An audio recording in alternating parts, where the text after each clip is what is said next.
Hi, I'm Corey. Hi, I'm Tess. Welcome to A Lovely Place. We're so glad you've joined us as we invite Jesus into the midst of our lives, learning, and laughter. We hope this podcast can encourage your heart and make you smile today. Hello, Tess. Hello, Corey. And hello, friends listening. Yes, we are back today with our last episode on our featured book, Famous at Home, by Josh and Christy Straub. Oh, I don't know about you, but when I was reading these chapters, the last chapter, I was kind of crying because I was like, this is important stuff. Like, yeah, they were talking about, grandkids and and thinking of the future. And I'm just like, sobbing. Yeah. But anyway, so we are on the last two chapters of the book. The last decision 7, which is set values. And I love the subtitle they had for that one, How to See Your Family as a Verb, Not a Noun. And then the last chapter, which is The Power of Showing Up Your Family Mission. So they started off decision 7 with just talking about how in the dictionary, family is always defined as a noun, but that in reality, we need to think of our families as a verb because we are moving, we're doing, we're not just staying in one place. And so I thought that was a good way to think about it. So, this chapter it reminds me, I've been at work kind of working through some of like mission, vision, values and their importance. And we did that at church a long time ago too. Spent a long time really dialing in like what are our mission and vision and values. And so I enjoy talking about those things, but I have never actually like sat down with my family and figured out those things or discovered those things in our family. So have you guys ever done anything like that before? No. I don't, at least not this official sounding as, especially with like, I get hung up on the worksheets of this and I'm like, ooh, but so last night, because I knew we were recording today. So last night I was asking Stefan, so what do you think our family values are? Like winding down for the evening. And he was like, okay, yeah, like, let's see. And so we were just talking about different things. And I was like, well, what do we spend time on? Every day we pray. We make that a point to pray together as a family. If someone's doing something in the evening and Riker's going to bed without one of us here, then it's not like we're getting like, oh, we didn't pray together or whatever. But it's like we've made that part of the routine. And Stefan and I have had that as part of our routine in the evening. Like as soon as we got engaged, I think every night on the phone we would pray. And then when we got married, we would pray before we would go to sleep.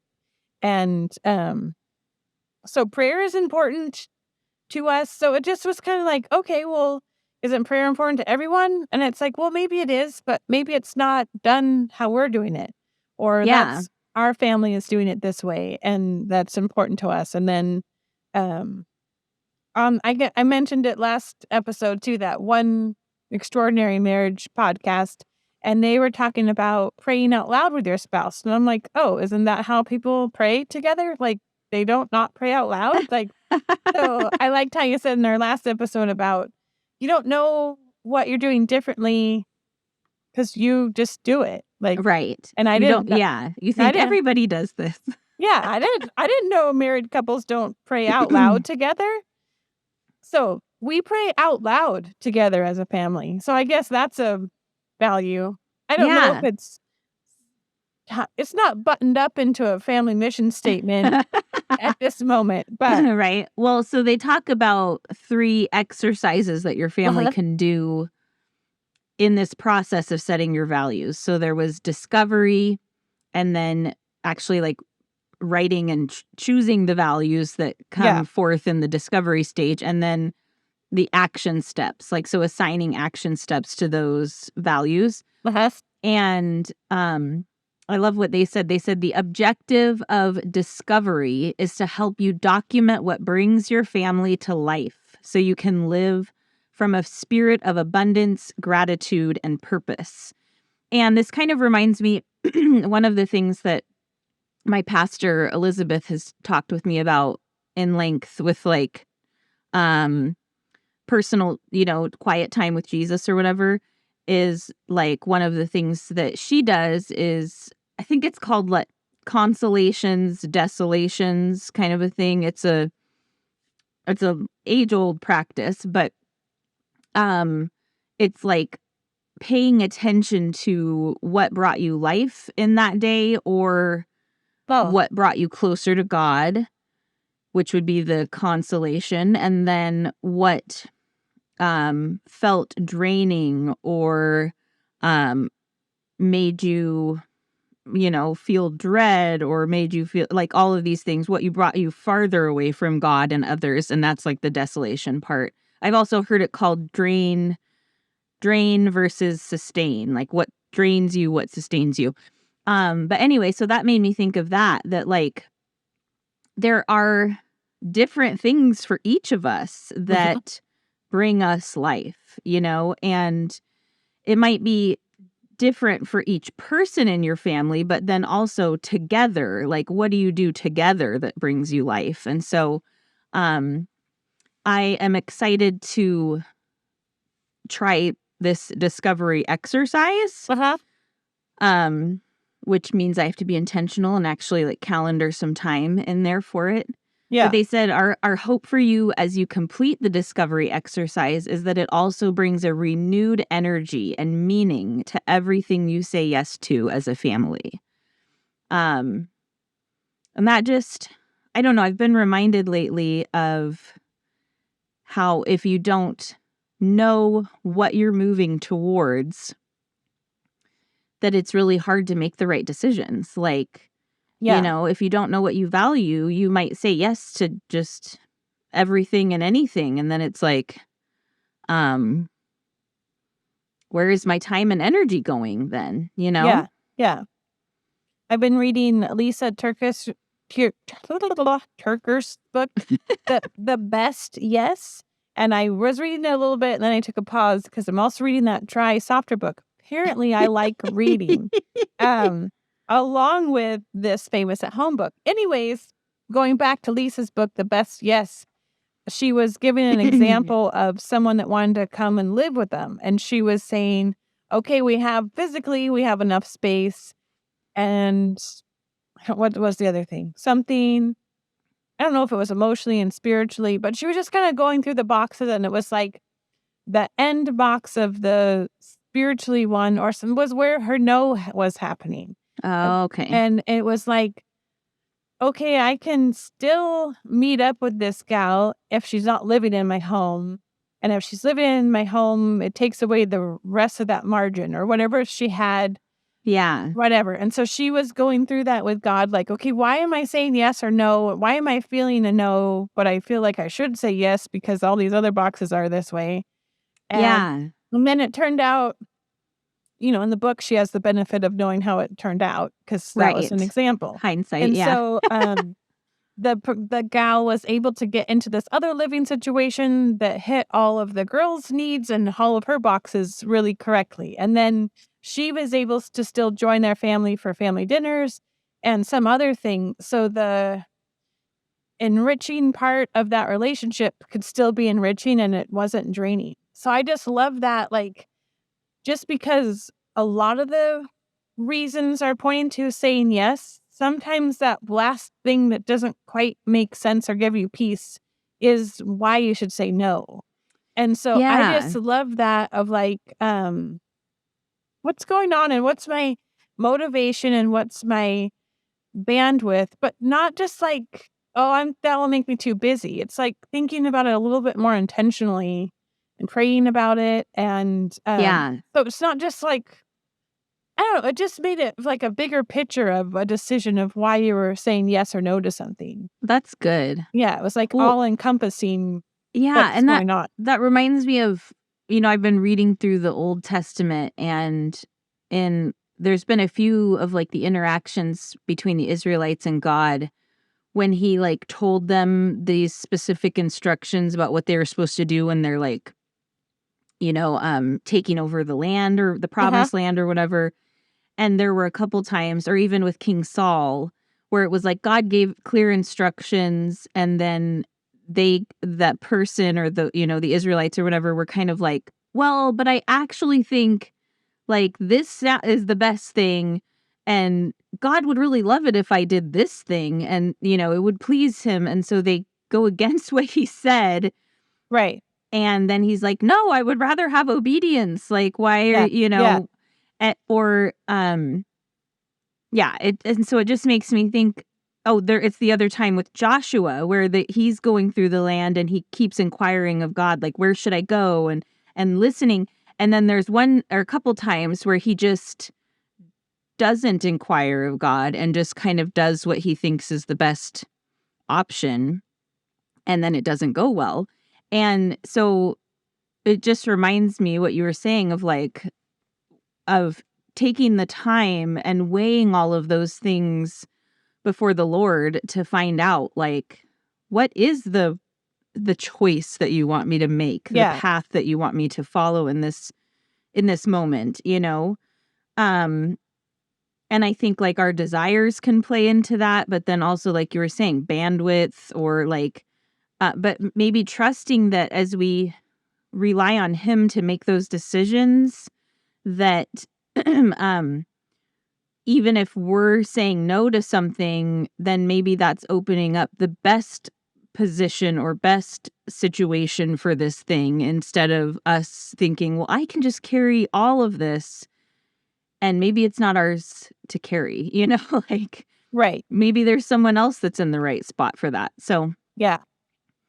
I think that's good. And I think that God can use our values and our limits as a way to guide our steps, I've been reminded lately of the emotionally healthy spirituality book, and where they talk about our God-given limits, like, and respecting your limits, because we're not invincible, like, and we can't say yes to all of these things without having some sort of a blowback, Yeah. Yeah.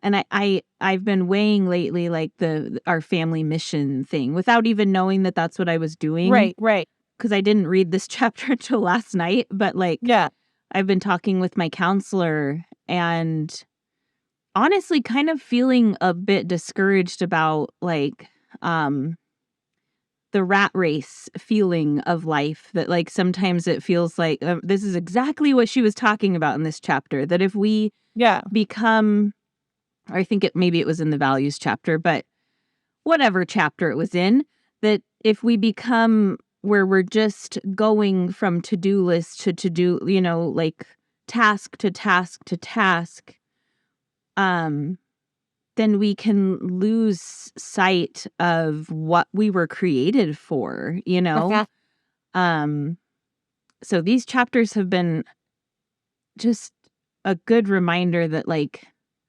God is speaking to my heart about some of these things, and I need to pay attention, not just move past it. Yeah. Well, in doing the Sunday school, I was teaching this last weekend, and they were talking about creation, and it's a gospel project for the kiddos. And so the week before that I actually missed was talking about creation's day 1, 2, 3, 4, 5, when God made day and night and land and sea. And so I just heard from that, I was just like, he took chaos and put boundaries around it. Like this was day, this was night. And then this is land and this is sea. And then when I was talking to the children's pastor, we were talking about that. And she was like, yeah. And God made the boundaries, and then he filled them up with the right things. So like, I just was like, that was so beautiful. Like he put birds in the air and he put dolphins in the ocean. Like dolphins aren't in the air because that's not what they do. Like, so I just love that. And then he made people and in his own image. And I just loved that. And the book broke it down beautifully of like, we are like God because of his creativity. We can be creative. His, and I don't know if I'm saying this one right, but the intellect that we can think and mull things over or whatever. Yeah. And then we love and have a relationship because of him. Yeah. And so I just thought how beautiful that was that he breathed life into us. And then how can we give time for being creativity, being, how do you say it? Creative. Thank you. and that goes to like, what are our kids and how can we be that as a family? Or how can we use our intellect together or love and in relationships? Like, I just feel like it's like, okay, we got rhythms that we're figuring out. Now we're having our mission. Like, I just love that there's order in chaos. Yes, it's so good.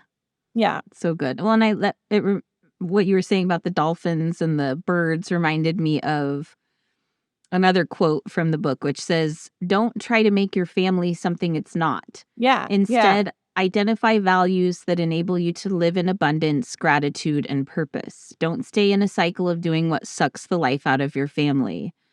And it was also talking about like discovering your values that they're already there. Like it's not something you're making up, right? It's not something you're just like you're pulling out of thin air. Yeah. It's like you can see what your values are from your life. You know, it's kind of like the what is it? Something about your checkbook. I don't remember. Your checkbook and your calendar. Like those are the two places that you see your values come out.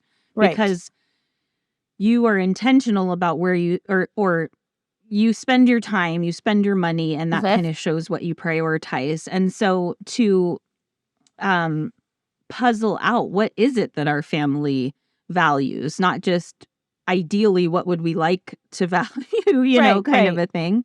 Yeah. I was like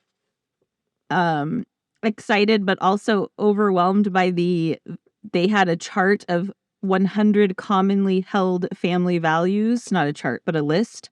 Wow. And I was like, how is it even possible that all of these could be values? But that reminds me that God makes people unique for a reason. Like we're all so different because like we were talking about on Sunday with spiritual gifts at church where they're talking about the body, like there are all of these parts to the body. Like we can't all be the head or the elbow or the toe or whatever we want to be. Like we're all something different. And so God made all of these different families with all of these different values because they you know, we each have a different purpose to serve. So I'm kind of excited to go through the process with my family of like figuring out what are our values. So they suggested like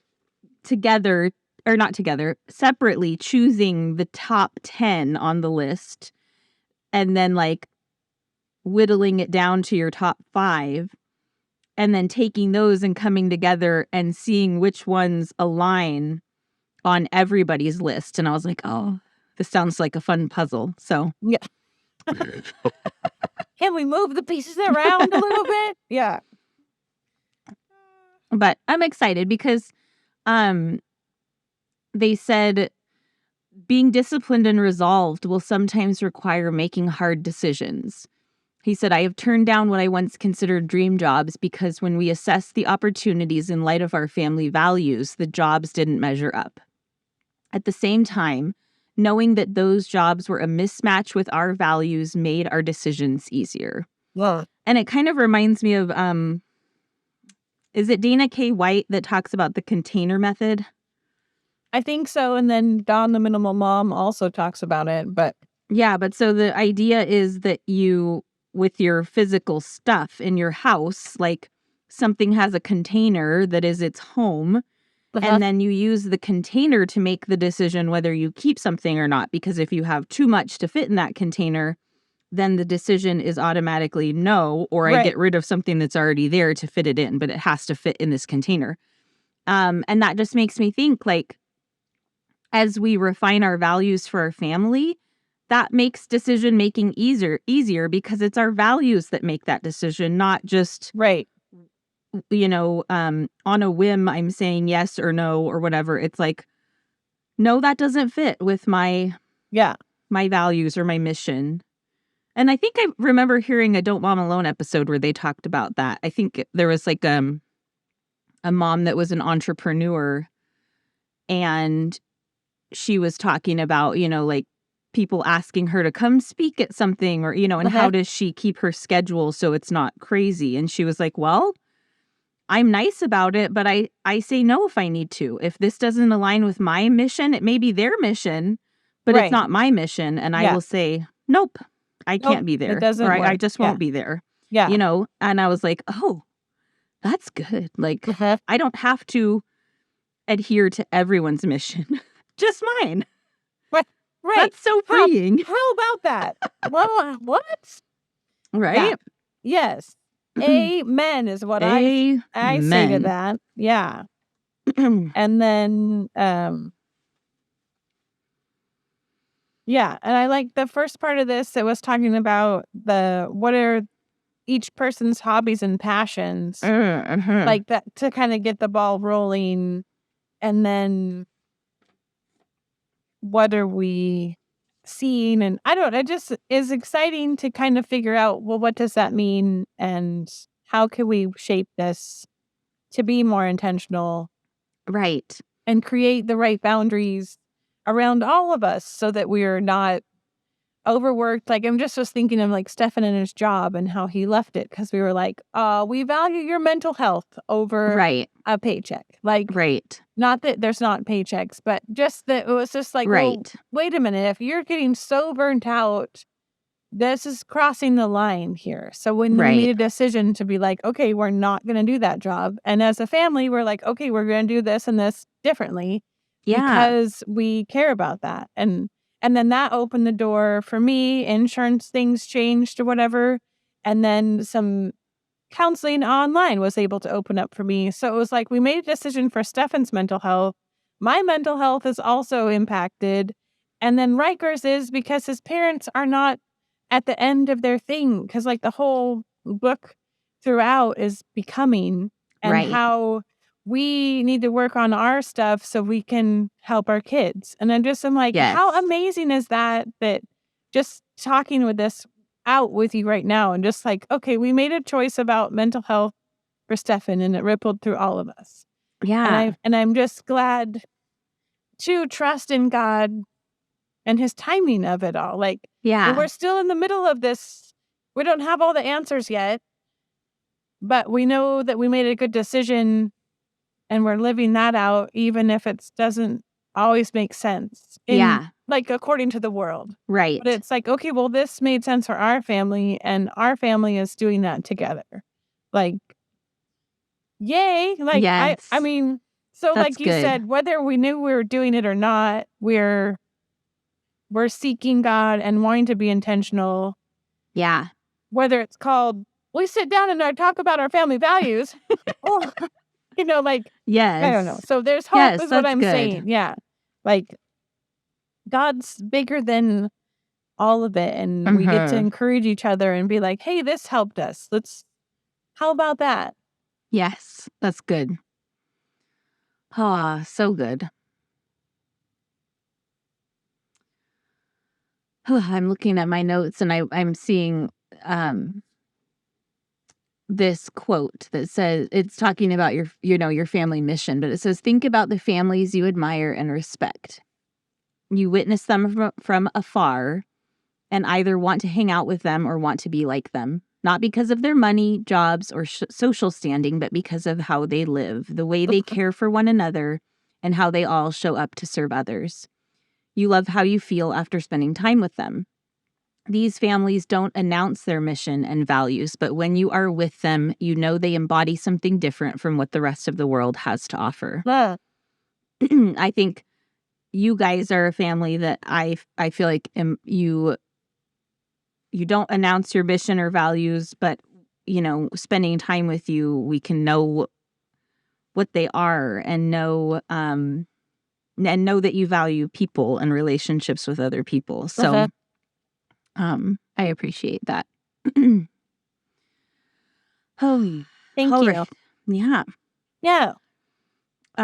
So our verses for the day, the verse that came to mind for me for these chapters was Proverbs 4:23 and then 25 and 26. So says, above all else, guard your heart, for everything you do flows from it.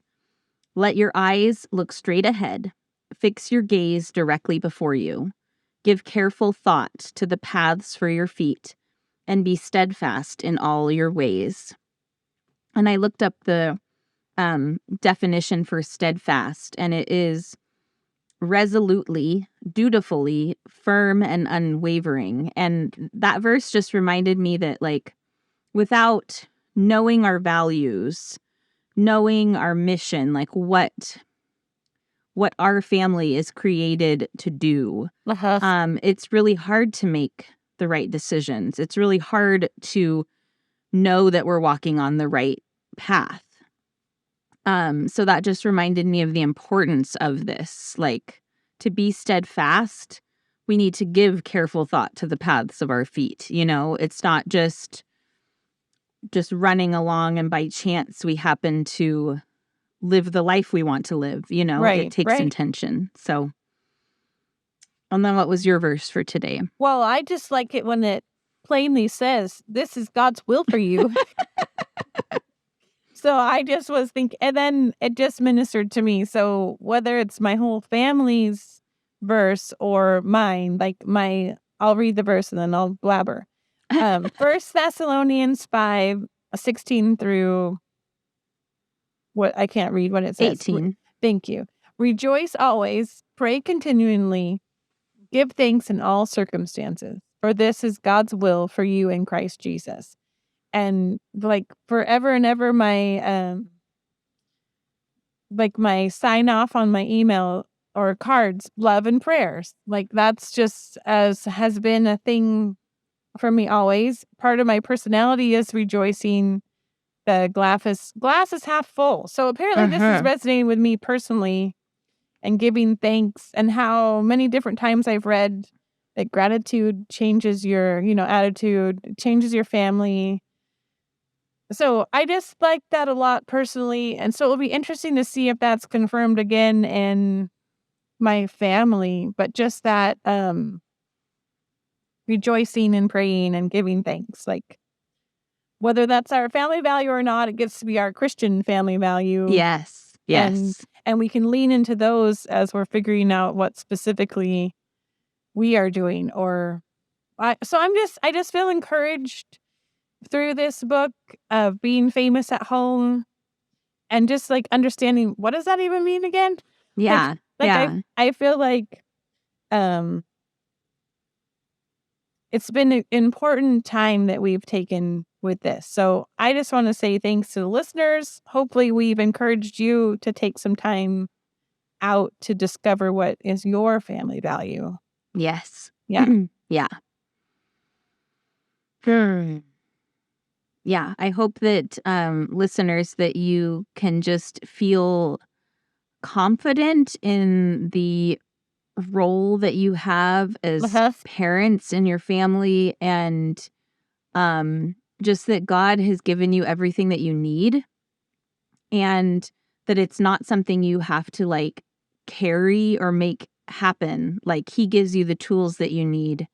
Yeah. If you'll just move in that direction that He is asking you to. So I am encouraged that that He has a mission for each of our families. He has set those values in us because He created us, and that we can walk in that. So yeah, we will see you talk to you next time. And we will let you know what our next book is going to be. And we hope that you enjoyed this one. All right. Thank you. Thank you. Bye.